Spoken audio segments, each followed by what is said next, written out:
எபேசியர் 6:12 பக்கம் 269. ஏனெனில் மாம்சத்தோடும் இரத்தத்தோடும் அல்ல, துரைத்தனங்களோடும் அதிகாரங்களோடும் இப்பிரபஞ்சத்தின் அந்தகார லோகாதிபதிகளோடும் வான மண்டலங்களில் உள்ள பொல்லாத ஆவிகளின் சேனைகளோடும் நமக்கு போராட்டம் உண்டு. ஹல்லேலூயா. தேவனுடைய நாமத்திற்கு மகிமை உண்டாகட்டும். இந்த இடத்துல கர்த்தருடைய வார்த்தை சொல்லுகிறது, மாம்சத்தோடும் இரத்தத்தோடும் நமக்கு போராட்டம் இல்லை. எத்தனை பேர் இந்த வசனத்தை இதுக்கு முன்னே தியானித்திருக்கிறீர்கள் என்கிறது எனக்கு தெரியல. ஒன்று மாத்திரம் நீங்கள் புரிந்து கொள்ள வேண்டும், இந்த பூமியில் நமக்கு மாம்சத்தோடு இரத்தத்தோடு நமக்கு போராட்டமே கிடையாது. அதனுடைய அர்த்தம் என்ன அப்படின்னா, மாம்சம் இரத்தம் அது மனிதர்களை குறிக்கிறது, உறவுகளை குறிக்கிறது, உடன்பிறப்புகளை குறிக்கிறது, சொந்தங்களை குறிக்கிறது. ஸோ இப்படிப்பட்ட மாம்சத்தோடும் இரத்தத்தோடும் நமக்கு ஒரு நாளும் போராட்டம் கிடையாது. ஆனால் போராட்டம் வந்த மாதிரி இருக்கும். சகோதரன் போராடுகிறது போல இருக்கும், உடன்பிறப்புகள் நமக்கு விரோதமாக இருக்கிறது போல இருக்கும், கணவன் நமக்கு எதிராக இருந்த மாதிரி இருக்கும், மனைவி நமக்கு எதிராக இருக்கிற மாதிரி இருக்கும், பெற்றெடுத்து கஷ்டப்பட்டு வளர்த்த பிள்ளைகள் நமக்கு விரோதமாக இருக்கிறது போல இருக்கும். ஆனால் அப்படி இருந்தாலும் உலகத்தான் பார்க்கிற மாதிரி ஆவிக்குரிய பிள்ளைகள், கர்த்தருடைய பிள்ளைகள் இந்த சூழ்நிலைகளை பார்க்கக்கூடாது. உலக மனிதர்கள், கர்த்தரை அறியாதவர்கள், தனக்கு எதிராக இருக்கிற உடன்பிறப்புகள், மனைவி, கணவன், பெற்றெடுத்த பிள்ளைகள், இவர்களெல்லாம் தனக்கு எதிராக இருக்கும்போது அவர்கள் என்ன நினைப்பார்கள் அப்படின்னா, இவன் விளங்காதவன், இவன் மோசமானவன், இவன்கிட்ட நம்ம வச்சுக்கவே கூடாது, இல்லைனா இனி ஒரு வாய்ப்பு வரும்போது அடிக்கணும், கொல்லணும், துரத்தணும், கால கையை முறிக்கணும், பிரச்சனை பண்ணணும், கேஸ் போடணும், கோர்ட்டுக்கு போகணும். இந்த மாதிரி தனக்கு விரோதமாக இருக்கிறவர்களை குறித்து இந்த மாதிரி சிந்திக்கிறதும் இந்த மாதிரி போராடுகிறதும் இது உலக மனிதர்கள் முன்னெடுக்கிற காரியம். ஆனால் ஆண்டவர் சொல்லுகிறார், மாம்சத்தோடும் இரத்தத்தோடும் நமக்கு ஒரு நாளும் போராட்டம் கிடையாது.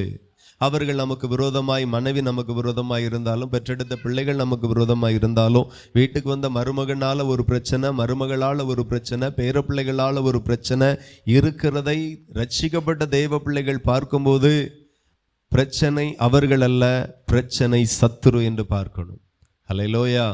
ஆண்டவர் சொல்லிட்டா, உனக்கு மாம்சத்தோடு இரத்தத்தோடும் போராட்டமே கிடையாது. எப்போதுமே தேவனால் விடப்பட்ட ஒரு பொல்லாத ஆவி சவுலை அலைகழித்து கொண்டிருந்தது. அவனுக்குள்ளாய் ஒரு பொல்லாத ஆவி இருந்தபடினால்தான் தாவீதை, நீதிமானாகிய தாவீதை, ஒரு குற்றமும் செய்யாத தாவீதை சவுல் ராஜா துரத்திட்டே போனான். துரத்தினது அவன் அல்ல, அவனுக்குள் ஒருவன் இருந்தான். ஹல்லேலூயா. நம்ம ஒரு மனுஷன் நமக்கு விரோதமா வாரான், விரோதமா பேசுறா, இவனால தலைவலி, இவனால ஒரே பிரச்சனை, இவனால ஒரே போராட்டம் அப்படின்னு நாம பார்க்கும்போது ஒன்றை புரிந்து கொள்ள வேண்டும், இது அவன் அல்ல, அவனுக்குள் ஒரு ஆவி இருந்து கிரியை செய்கிறது. போராட வேண்டியது அந்த மனுஷனோட அல்ல, போராட வேண்டியது அசுத்த ஆவியோட. எத்தனை பேருக்கு புரியுது? மருமகளால பிரச்சனையா, மருமகனால பிரச்சனையா, பெற்றெடுத்த பிள்ளைகளால பிரச்சனையா, அந்த பிள்ளைகளை வஞ்சித்து கொண்டு இருக்கிற ஒரு பொல்லாத ஆவி இருக்கிறது. அதை கட்டி அதை துரத்தி விட்டா மொத்தமா விடுதலை வந்துடும். ஹல்லேலூயா. ஆகையினாலதான் ஆண்டவர் சொல்லுகிற, மாம்சத்தோடும் இரத்தத்தோடும் நமக்கு போராட்டமே கிடையாது. அப்ப யாரோடு நமக்கு போராட்டம்? இந்த மனிதர்களை தாண்டி மற்ற எல்லாத்திலையும் நமக்கு போராட்டம் இருக்கிறது. நாம போராட வேண்டியது மனுஷனோட அல்ல. இன்னைக்கு ஒரு மனுஷன் நமக்கு விரோதமா இருக்கிற அவனோடு தான் நம்ம போராடிக்கிட்டு இருக்கோம். வாய் சண்டை, கை சண்டை, கம்பு சண்டை, கத்தி சண்டை, கேஸு, கோர்ட்டு, வழக்கு, என்னென்ன பிரச்சனை பண்ண முடியுமோ. சில குடும்பத்திலலாம் நான் எனக்கு தெரிஞ்சு 20 வருஷமா பிரச்சனை போயிட்டு இருக்கு. 20 வருஷமா பிரச்சனை, கோர்ட்டில் பிரச்சனை, ஸ்டேஷனில் பிரச்சனை, இவர் அவர் மேலே கம்ப்ளைண்ட் கொடுப்பாரு, அவர் இவர் மேலே கம்ப்ளைண்ட் கொடுப்பாரு. இப்படியே பல வருஷங்கள் போயிற்று. ஆனால் ஆண்டவர் சொல்லுகிறார், மாம்சத்தோடு இரத்தத்தோடு உனக்கு போராட்டம் கிடையாது. அப்ப ஏதோ ஒரு போராட்டத்தை நீங்க சந்திக்கும் போது நீங்க போராடுகிற மனுஷனை பார்க்காதீர்கள், மனுஷனுக்குள்ளா இருந்து ஒரு அசுத்தாவி போராடுகிறதை, அந்த ஆவியை நீங்க பார்க்கணும். ஹல்லேலூயா. அப்ப நீங்க போராட வேண்டியது அந்த மனுஷனோட அல்ல, அந்த மனுஷனுக்குள்ளா இருந்து கிரியை செய்கிற அந்த பொல்லாத ஆவியோடு தான் நமக்கு போராட்டம். ஸோ நாம போராட வேண்டியது மனுஷனோடு கூட போராடுகிறதை இன்றைக்கு நிறுத்திவிட்டு அவனுக்குள்ளாக இருந்து போராடுகிற ஆவியோடு நாம போராடணும். எப்போதுமே ஆண்டவர் சொல்லுகிறார், பிசாசுக்கு எதிர்த்து நில்லுங்கள், அப்பொழுது அவன் உங்களை விட்டு ஓடி போவான். ஹல்லேலூயா. இப்போ ஆண்டவர் நமக்கு சொல்லி தந்துட்டார், நீ மனுஷனோடு போராடக்கூடாது, ஆவிகளோடு தான் உனக்கு போராட்டம் உண்டு. ஸோ ஆவியில போராட நீங்க பழகணும், ஆவியில ஜெயம் எடுக்க பழகணும். ஹல்லேலூயா. கம்பெடுத்து ஒரு சண்டை முடிவு கொண்டு வர முடியாது, கத்தி எடுத்து ஒரு பிரச்சனை முடிவுக்கு கொண்டு வர முடியாது, முழங்கால் போட்டு ஒரு பிரச்சனைக்கு முடிவை கொண்டு வர முடியும். ஹல்லேலூயா. ஆகையினால நீங்க அந்த மாதிரி போராடுகிற போராட்டத்தை நீங்க கற்றுக்கொள்ளும்படி ஆண்டவர் இன்றைக்கு விரும்புகிறார். என்ன போராட்டம்? ஒரு மனுஷனால போராட்டமா, ஒரு மனுஷியால பிரச்சனையா? அவனை பார்க்காதுங்க, அவனுக்குள் மறைந்திருக்கிற பொல்லாத கிரியைகளை பாருங்க. பொல்லாத கிரியைகளை பார்க்கணும். இந்த இடத்துல ஆண்டவர் சொல்லுகிறார், துரைத்தனங்களோடும் அதிகாரங்களோடும் இப்பிரபஞ்சத்தின் அந்தகார லோகாதிபதிகளோடும் வான மண்டலங்களில் உள்ள பொல்லாத ஆவிகளின் சேனைகளோடும் நமக்கு போராட்டம் உண்டு. ஆமென். நாம நினைக்கிறோம் இவன் மட்டும் செத்துட்டான்னா நமக்கு பிரச்சனையே இல்லை. அல்லேலூயா. நேற்று ஒரு அம்மா பெற்றெடுத்த பிள்ளை 35 வயசு ஆச்சு, கல்யாணமும் முடியலை, ஒரே வீட்டில் உடைப்பும் நொறுக்கும் அடியும் உதையும், ஒரே பிரச்சனை. பக்கத்தில் பிரச்சனை பண்ணுவான், வீட்டில் பிரச்சனை பண்ணுவான், தூரத்தில் இருக்கிற உடன்பிறப்புகளோடு பிரச்சனை பண்ணுவான். பிரச்சனை பிரச்சனை பிரச்சனை, ஒரே பிரச்சனை. இப்போ என்ன நினைக்கிறாங்கன்னா, இவன் மட்டும் செத்துட்டானா நான் நிம்மதியா இருப்பேன். பெத்த தாய் சொல்லுமா, வேலைக்கும் போக மாட்டான், மற்றவங்க தான் உழைச்சி கொண்டு கொடுக்கணும், அதையும் சாப்பிட்டு பேசாம இருந்தா பரவாயில்ல, இருக்க மாட்டான். செத்துட்டானா நல்லா இருக்குமே பாஸ்டர் அப்படிங்கிறாங்க. நான் சொல்லுகிறேன், சாக வேண்டியது அவன் அல்ல, அவனுக்காக ஏற்கனவே இயேசு கிறிஸ்து சிலுவையில் மரித்து விட்டார், ஜீவனை கொடுத்து விட்டார். இனி அவன் மரிக்க வேண்டியது அல்ல. இனி யார் மரிக்கணும் அப்படின்னா, அவனோடு போராடுகிற அசுத்தாவை சுட்டரிக்கப்பட வேண்டும். சிலருக்கு அப்படிதான். ஒரு குடும்பம் நமக்கு தொந்தரவு தந்துட்டு இருந்தானா, ஒரு லிமிட்டுக்கு மேல நாமளே எப்படி நினைப்போம், நாசமா போயிடணும், செத்து போயிட்டா நல்லா இருக்கும், அவனுக்கு ஒரு சாக்கால வந்துடாதா, இப்படி எல்லாம் நம்ம நினைப்போம். தயவு செய்து அப்படி நினைக்காமல், அவர்களுக்குள்ளா இருந்து மறைந்திருந்து கிரியை செய்கிற பொல்லாத ஆவியை நீங்க அடையாளம் கண்டு கொண்டு அதோடு நீங்க போராடுங்க. முழங்கால் படியிடும் போதெல்லாம் இந்த மனுஷனுக்குள்ளா இருந்து என்னை வேதனைப்படுத்துகிற, மன உளைச்சல் படுத்துகிற அந்த ஆவியை நான் கட்டுகிறேன் அப்படின்னு கட்டி பாருங்க. ஒரு நாள் எதிர்க்க ஆரம்பிச்சிட்டீங்கன்னா, ஒரு வருஷமா உங்களோடு எதிர்த்து நின்ற அந்த ஆவி உங்களை விட்டு போகிறத நீங்க பார்ப்பீங்க. இன்னைக்கு நமக்கு போராட தெரியல, நாம மனுஷனை தான் டார்கெட் பண்றோம். இவன் தான் காரணம், இந்த பிரச்சனைகள்லாம் இவன் தான் காரணம், இவன் தான் தொந்தரவு, இவன் தான் மனநோவு. மனுஷனை பார்க்கிறோம், ஆனா மனுஷனுக்குள்ளா இருந்து ஒரு ஆவி கிரியை செய்கிறத நம்ம ஒரு நாளும் பார்க்கறது இல்லை. ஆகையினாலதான் நம்ம ஆவிகள் மேல வர வேண்டிய வைராக்கியமும் கோபமும் மனுஷன் மேல வருகிறது. எத்தனை பேருக்கு புரியுது? பிரச்சனை உங்க மருமகள் இல்ல, பிரச்சனை உங்க மாமியார் இல்ல, பிரச்சனை உங்க கணவன் இல்ல, பிரச்சனை உங்க மனைவி இல்ல, பிரச்சனை உங்க சொந்தக்காரர்கள் கிடையாது, பிரச்சனை உங்க பக்கத்து வீட்டுக்காரர்கள் கிடையாது. பிரச்சனை இந்த பிரபஞ்சத்தின் பொல்லாத ஆவி, அந்தகாரத்தின் லோகாதிபதி, வான மண்டலங்களில் உள்ள பொல்லாத ஆவிகளின் சேனைகள் தான் அந்த பிரச்சனை. அதுக்கெல்லாம் பிரச்சனை இவங்க தான். அப்போ ஒவ்வொரு நாளும் ஜெபிக்கும் போது என்ன பிரச்சனையை பார்க்குறீங்க? சில மனிதர்களுக்குள்ளாய், நம்முடைய கணவனுக்குள்ளாய் அல்லது நம்மளுடைய மனைவிக்குள்ளாய் அல்லது நம்முடைய பிள்ளைகளுக்குள்ளாய் பலகீனத்தை கொண்டு வருவான். அல்லேலூயா. நோய்களை கொண்டு வருவான். நீங்க நோயை பார்க்க வேண்டாம், நோயை கொண்டு வந்த பிசாசை துரத்தனாக்கி நோய் சுகமாகிறோம். அல்லேலூயா. ஆமா. பிரச்சனை மனுஷன் கிடையாது, பிசாசு. யுத்தம் செய்ய பழகுங்க. எல்லாருடைய வாழ்க்கையிலும் ஏதோ ஒரு இடத்துல இருந்து பிசாசு கிரியை செய்து கொண்டுதான் இருக்கிறான். குழந்தை பாக்கியத்தை தடை பண்ணலாம், வியாபாரத்தை தடை பண்ணலாம். உங்க வாழ்க்கையில எல்லாமே பிரச்சனையா இருக்காது, ஆனா ஒரு சில காரியம் பிரச்சனையாக தான் இருக்கும். ஆமாவா இல்லையா? எல்லாமே பிரச்சனையா இருக்காது, ஆனா ஏதோ ஒரு 2-3 காரியம் பிரச்சனையாகவே இருக்கும். கணவன் பிரச்சனை இல்லை, மனைவி பிரச்சனை இல்லை அப்படின்னா பிள்ளைகள் பிரச்சனை இருக்கும். இப்போ கணவன் சரியா இருக்கிறாரு, மனைவி சரியா இருக்கிறாங்க, பிள்ளைகளும் நல்ல பிள்ளைகள் அப்படின்னா ஏதோ வியாதி வந்து பிரச்சனையில இருக்கும். வியாதினால வருத்தம், கடனால வருத்தம். எல்லாம் சரியா இருக்கிறது கடன், எல்லாம் சரியா இருக்கிறது வேலை இல்லை, எல்லாம் சரியா இருக்கிறது இருக்க வீடு இல்லை, ஏதோ ஒரு பிரச்சனை. ரொம்ப நாள் போராடுகிறீர்கள், முடியல. இனி நீங்க போராட வேண்டியது மாம்சத்தில் அல்ல, ஆவியில போராடுங்க. முழங்கால் படியிட்டு ஜெபம் பண்ணுங்க. இந்த கடனை மாசந்தோறும் சில குடும்பத்திற்கு கடன் வருகிறது, வாரந்தோறும் சில குடும்பத்துல பற்றாக்குறை வருகிறது. இந்த தரித்திர பிசாசை முற்றிலுமாய் நிர்மலமாக்கி ஜெபம் பண்ணுங்க. நமக்கு ஒரு யுத்தத்தை ஆண்டவர் வெளிப்படுத்தி வைத்திருக்கிறார். நம்முடைய சத்துருவை கர்த்தர் அடையாளப்படுத்துகிறார். உன் சத்துருவே இந்த அந்தகாரத்தின் கிரியைதான், இந்த பொல்லாத ஆவிகள் தான், வானமண்டலங்களில் கிரியை செய்கிற இந்த அசுத்த ஆவிகள் தான், இந்த சேனைகள் தான் உன்னுடைய சத்துரு. நீ போராட வேண்டியது இவைகளோடு.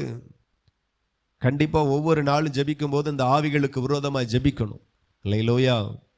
ஏன் அப்படின்னா இயேசு கிறிஸ்து சொல்லுகிறார், மத்தேயு எழுதின சுவிசேஷம் 12:29. மத்தேயு எழுதின சுவிசேஷம்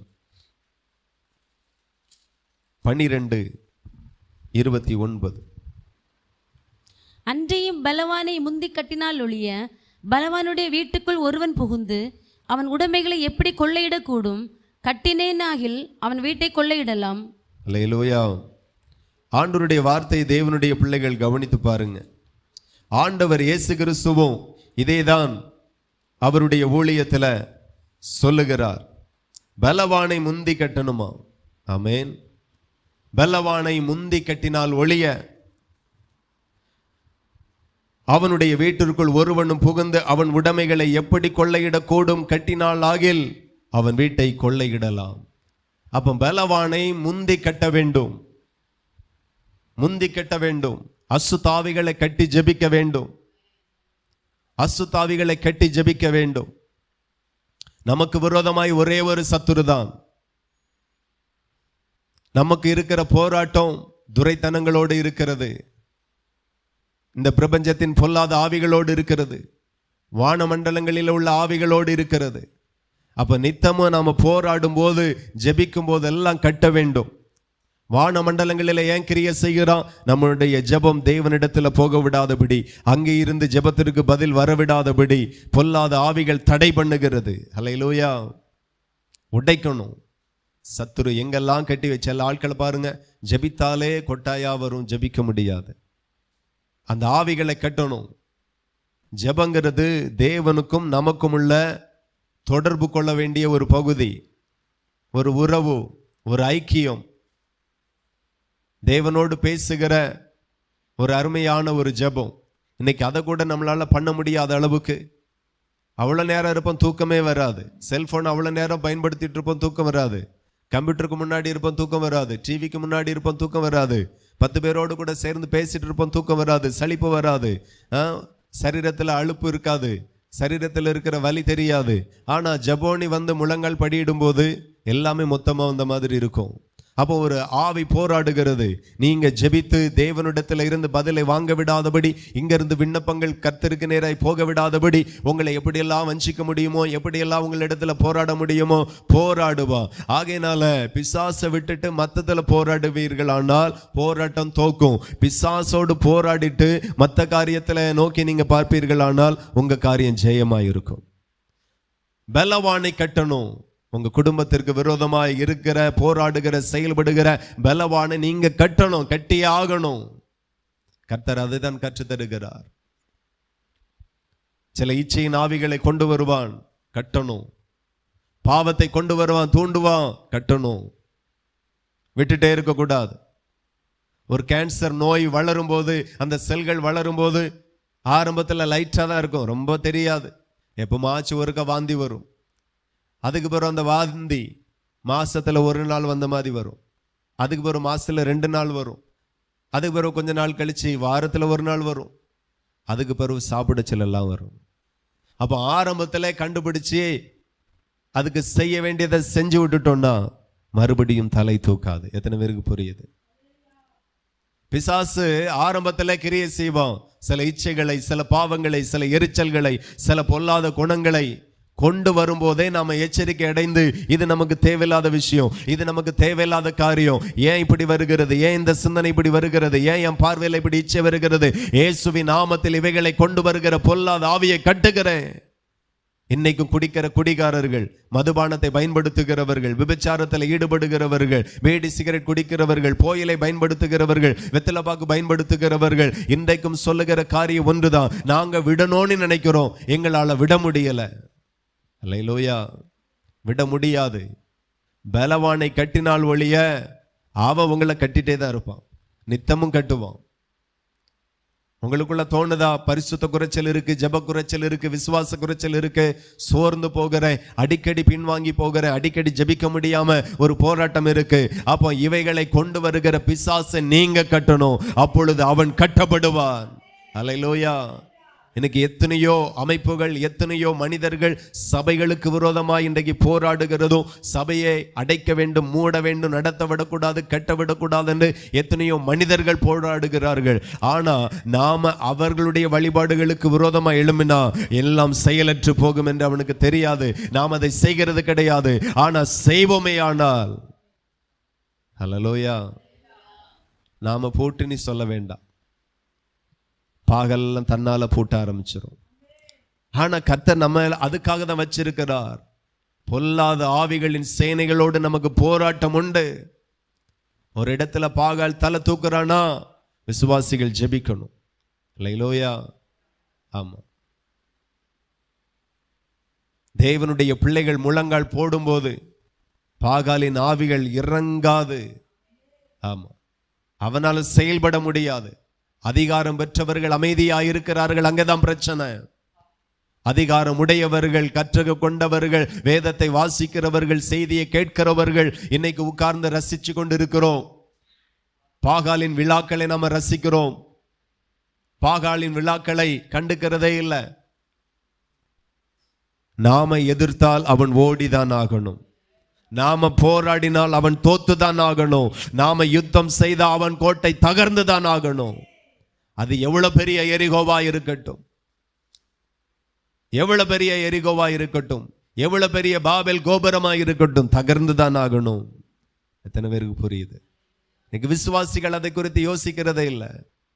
இன்னைக்கு எத்தனையோ கிராமங்கள், எத்தனையோ பகுதிகளில் நீங்க பாத்தீங்கன்னா குறிப்பிட்ட இடத்துல மாத்திரம் குறிப்பிட்ட வியாதி அதிகமாக இருக்கும். சில ஊர்ல கேன்சர் நோய் அதிகமா இருக்கும், சில ஊர்ல விபச்சாரங்கள், பாவங்கள் அதிகமாக இருக்கும், சில ஊர்ல கொலை அதிகமா நடக்கும், அடிதடி, குத்து வெட்டு, விரோதங்கள், பகைகள் அதிகமாக இருக்கும். இதெல்லாம் எங்கிட்ட இருந்து வருது?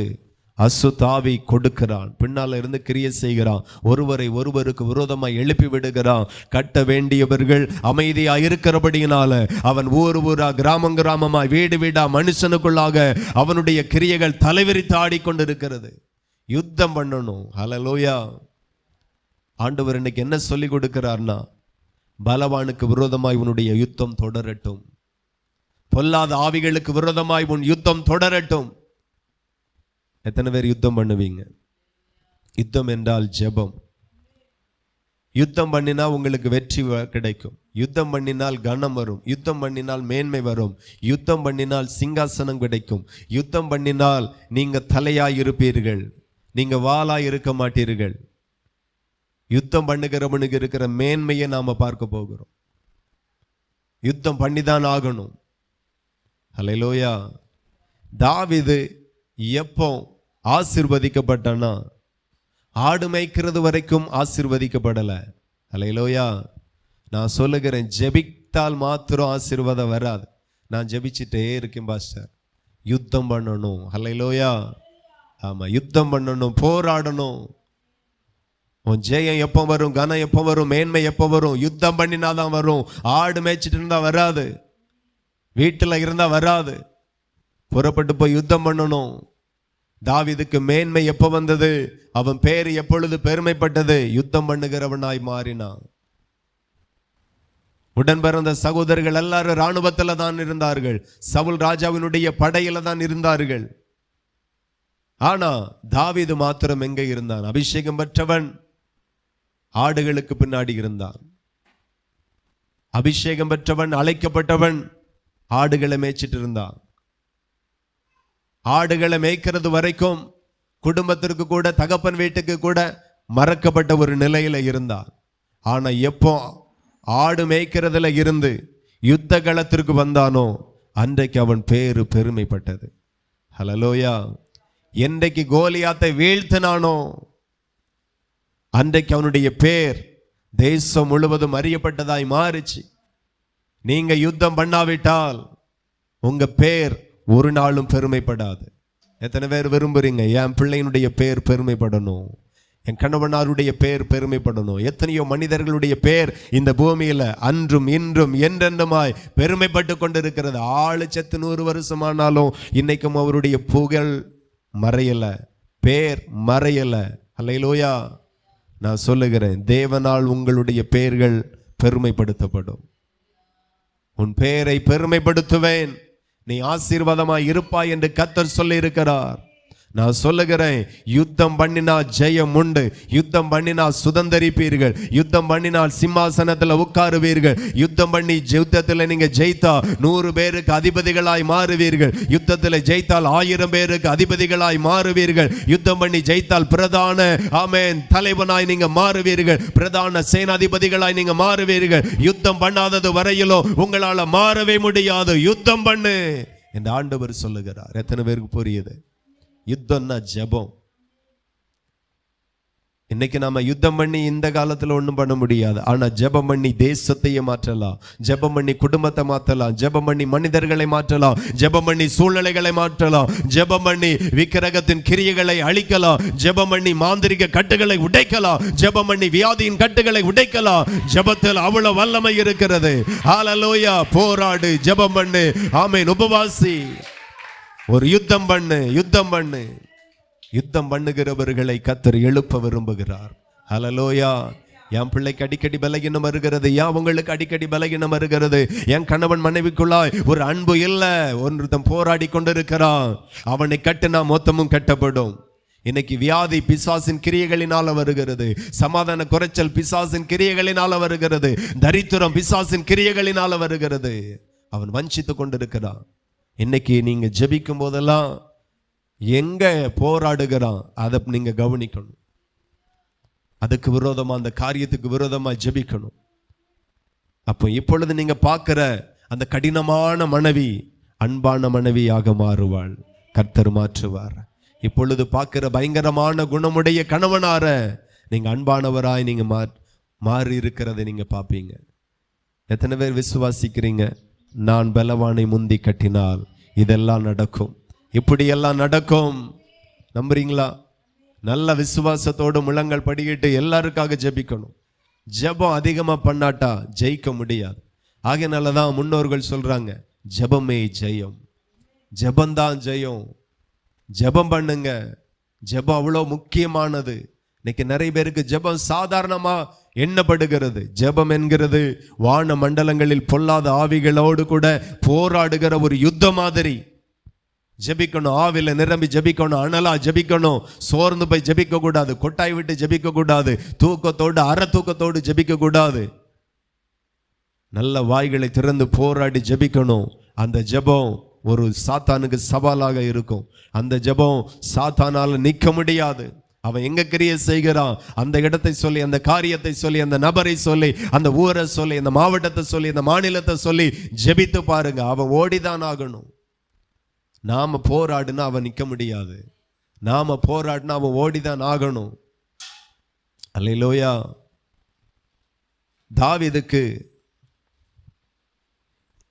தாவீதை பார்க்க முன்பதாக என்ன ஒரு சம்பவத்தை பார்ப்போம். இந்த உலகம் முழுவதும் 1 யோவான் 5ஆம் அதிகாரம் 300 பைபிளின் கடைசி பகுதி 329. 1 யோவான் 5:19. ஜீசஸ். ஹல்லேலூயா. நாம் தேவனால் உண்டாயிருக்கிறோம் என்றும் உலகம் முழுவதும் பொல்லாங்கனுக்குள் கிடக்கிறது என்றும் அறிந்திருக்கிறோம். ஆமென். ஹல்லேலூயா. உலகம் முழுவதும் எதற்குள்ளா கிடக்குது? பொல்லாங்கனுக்குள்ளா கிடக்குது. கர்த்தர் உலகம் முழுவதிலையும் கிடக்கிற பொல்லாங்கனுக்குள்ளாய் கிடக்கிற அநேக மனிதர்கள் மத்தியில உங்களையும் என்னையும் கர்த்தர் தூக்கி எடுத்தார். அல்லேலூயா. நாமளும் ஒரு நாட்களில் பொல்லாங்கனுக்குள்ளாய் கடந்தோம்.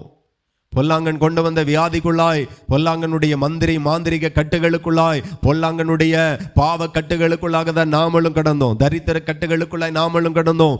கர்த்தரோ நம்மை ரட்சித்து மீட்டெடுத்து தூக்கினார். இப்பவும் ஆண்டவருடைய வசனம் சொல்லுகிறது, உலகம் முழுவதும் பொல்லாங்கனுக்குள் கிடக்கிறது என்று அறிந்திருக்கிறோம். அப்போ உலகம் இன்னும் பொல்லாங்கனுக்குள்ளாக தான் கிடக்குது. பொல்லாங்கனுக்குள்ளாய் கிடக்கிற உலகத்தை தான் இயேசு கிறிஸ்து ரட்சிக்க வந்தார். பொல்லாங்கனுக்குள்ளாய் கிடக்கிற அந்த உலகம் ரட்சிக்கப்படக்குதான் ஆண்டவர் சபையை ஏற்படுத்தி தந்தார். சபையில ஜனங்களை எழுப்பி தந்தார். ஜெபிக்கிற ஒரு கூட்டத்தை எழுப்பி தந்தார். ஊழியம் செய்கிற ஒரு கூட்டத்தை ஆண்டவர் எழுப்பி தந்தார். அப்போ உலகம் முழுவதும் பொல்லாங்கனுக்குள்ளதான் இன்னுமே கிடக்குது. உங்க ரட்சிக்கப்படாத கணவன் பொல்லாங்கனுக்குள்ளாய் இருக்கிறார்கள். சபைக்கு வந்து ரட்சிக்கப்படாத மனைவி பொல்லாங்கனுக்குள்ளாய் கிடக்கிறார்கள். சபைக்கு வராத உங்களுடைய பேர பிள்ளைகள், உங்களுடைய பிள்ளைகள் பொல்லாங்கனுக்குள்ளாய் கிடக்கிறது. உலகம் முழுவதும் பொல்லாங்கனுக்குள்ளாய் கிடக்கிறது. அல்லேலூயா. யுத்தம் பண்ணணும், யுத்தம் பண்ணணும், ஜெயிக்கணும், சுதந்திரிக்கணும். யுத்தம் பண்ணினால் உங்களுக்கு கனம் வரும். அல்லேலூயா. ஒரு யுத்தம் பண்ணி ஜெயித்துட்டா, ஒரு கார்கில் யுத்தத்தில் ஜெயித்தாங்க. இந்தியா இராணுவம் ஜெயித்தது. அதில் முக்கிய காரணமாக இருந்த அநேகர் பதக்கங்களை பெற்றார்கள், பதவி உயர்வை பெற்றார்கள், சம்பள உயர்வை பெற்றார்கள். அந்த யுத்தத்திற்கு பிறகு கனம் வந்தது, மேன்மை வந்தது, உயர்வு வந்தது, செல்வம் வந்தது, ஐஸ்வர்யம் வந்தது, புகழ் வந்தது, பட்டம் வந்தது. அத்தனை மேன்மையை பார்க்கிலும் 100 மடங்காய் கர்த்தர் உங்களுக்கும் கொடுப்பார். இந்த சத்தத்தை காணும். அல்லேலூயா. யுத்தம் பண்ணி ஜெயிச்சிட்டீங்கன்னா உங்களுக்கும் புகழ் வரும், உங்களுக்கும் மேன்மை வரும். யுத்தம் பண்ணி தான் ஆகணும். உலகம் முழுசும் பொல்லாங்கனுக்குள்ளாய் கிடக்கிறது. இந்த உலகத்தை மேற்கொள்ள வேண்டுமே ஆனால் பொல்லாங்கனோடு ஃபைட் பண்ணி தான் ஆகணும். அவனோடு எப்படி ஃபைட் பண்ண முடியும்? அவன் ஆவியா இருக்கிறான்.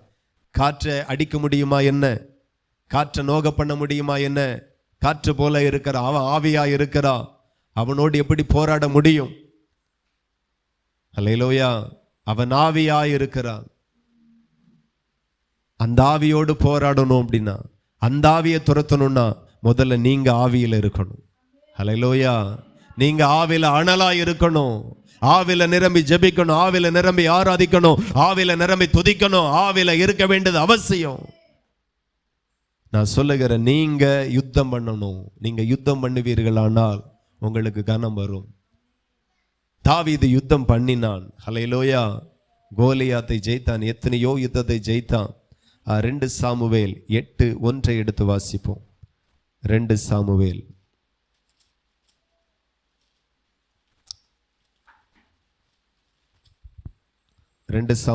8:1 இருந்து.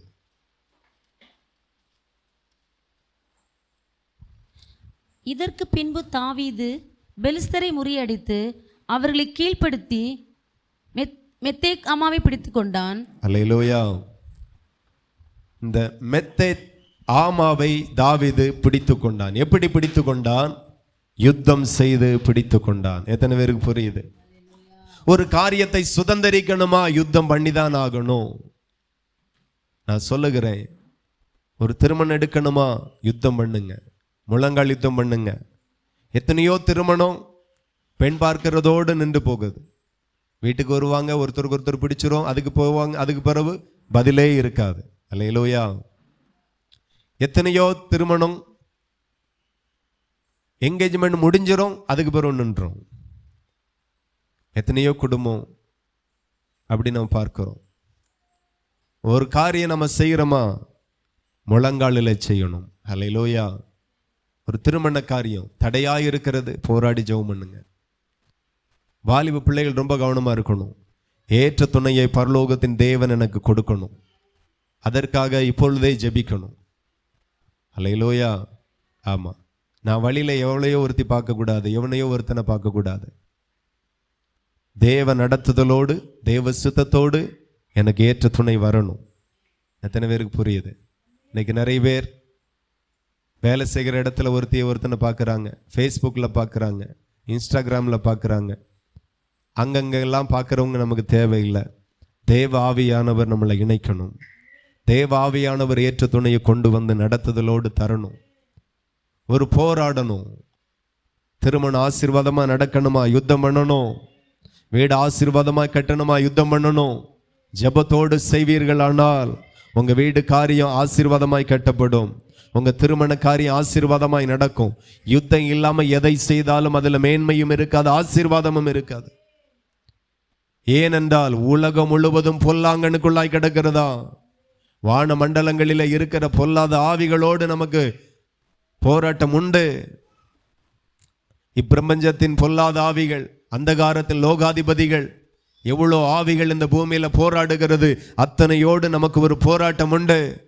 எதை எடுத்தாலும் ஒரு பிரச்சனை. சில குடும்பம் இருக்கு, எதை தொட்டாலும் விளங்காது, எதை தொட்டாலும் வாய்க்காது, எதை செய்தாலும் நடக்காது, எதை செய்தாலும் லாபம் வராது, எதை செய்தாலும் சக்சஸா மாறாது. காரணம், நீங்க யுத்தம் பண்ணல, நீங்க ஜெபிக்கல, நீங்க ஜெபத்துல போராடல, நீங்க ஜெபத்துல காத்திருக்கல. ஆகையினால நீங்க தொடும் போதெல்லாம் பிசாசு வந்து நிற்கிறான். நீங்க பிரயாசப்படும் போதெல்லாம் பிசாசு வந்து போராடுகிறான். நீங்க செயல்படும் போதெல்லாம் பிசாசு செயல்படுகிறான். அவனை துரத்தி விடாமல் யுத்தம் ஜெயமாய் மாறாது. அவனை துரத்தாமல் எந்த காரியமும் உங்களுக்கு ஜெயமாய் இருக்காது. ஹல்லேலூயா.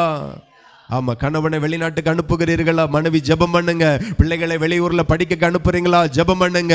பிள்ளைகளை வெளியூர்ல வேலைக்கு அனுப்புறீங்களா, நிம்மதியா இருக்காதுங்க. ஆண்டவருக்குள்ளாய் உங்களை திடப்படுத்தி சந்தோஷமாய் இருந்து தேவனோடு அமர்ந்திருந்து ஜெபத்துல போராடுங்க. அப்பொழுது பிள்ளைகளுடைய வேலைகளும் பிள்ளைகளுடைய படிப்பும் ஜெயமா இருக்கும். ஹல்லேலூயா. எத்தனையோ இடங்கள்ல பார்க்கிறோம், படிக்க போன பையன், படிக்க போன பிள்ளை, ரெண்டும் ஒண்ணுக்கு ஒண்ணு பழகி கூட்டிட்டு ஓடிடுது.